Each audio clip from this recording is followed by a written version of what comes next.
Ok, donc là, oups, ils ne vont pas voir très bien. On va regarder pour la question 5, la précision du modèle qu'on a obtenu. Le modèle qu'on a obtenu, avec les questions précédentes, on sait qu'on a une fonction f et que son expression analytique, c'est f de x est égal à 10 exposant ax plus b, avec a qui est environ égal à cette valeur et b qui est environ égal à cette valeur.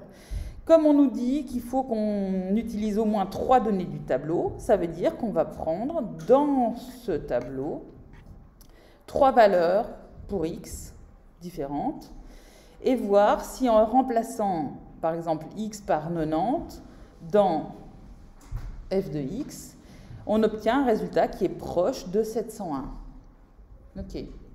Ces calculs-là, on peut les faire à l'aide de la calculatrice. On peut les faire à l'aide de la calculatrice. Est-ce que vous savez comment utiliser la calculatrice pour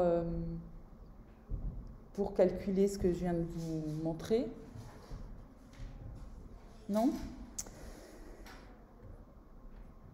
Alors, en tout cas, si on le fait à la main, donc j'avais dit pour 90, mais ici j'ai mis pour 0 jours, le modèle, là c'est facile, parce qu'on remplace x par 0, donc on n'a plus qu'à calculer 10 exposant b avec b qui est environ cette valeur-là. Suivant ce que vous prenez comme valeur, vous allez... alors là, comme j'ai mis un seul chiffre après la virgule, normalement vous devez trouver exactement la même chose. Mais des fois, il y a des élèves qui, par exemple, à la place de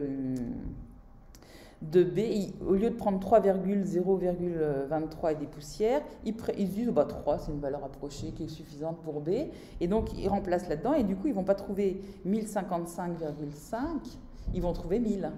Donc il y a déjà, en prenant 3 à la place de cette valeur approchée de B, on a déjà une erreur de 55,5. Vous comprenez pourquoi c'est important cette précision ? Oui. Donc c'est pour ça que j'insiste tant là-dessus, au risque de paraître assez pénible, mais c'est pour que vous puissiez constater que des fois, on ne se rend pas compte, mais on fait des erreurs qui sont énormes. On a l'impression qu'ici, on a une précision avec un chiffre après la virgule, alors que le résultat, eh ben, on a une précision qui est moins précise que 50. On a une différence qui est plus grande que 50. Donc on fait la même chose pour x égale à 30, pour x égale à 150, ça vous pourrez le faire à la main. Mais je donne des explications à la page suivante pour comprendre comment le faire avec la calculatrice. Ça va? Donc ça, le faire à la main, ça ne pose pas de problème, c'est juste que c'est fastidieux. Et donc je vais faire une autre vidéo où je vais expliquer comment vous pouvez le faire avec la calculatrice. Ça va ?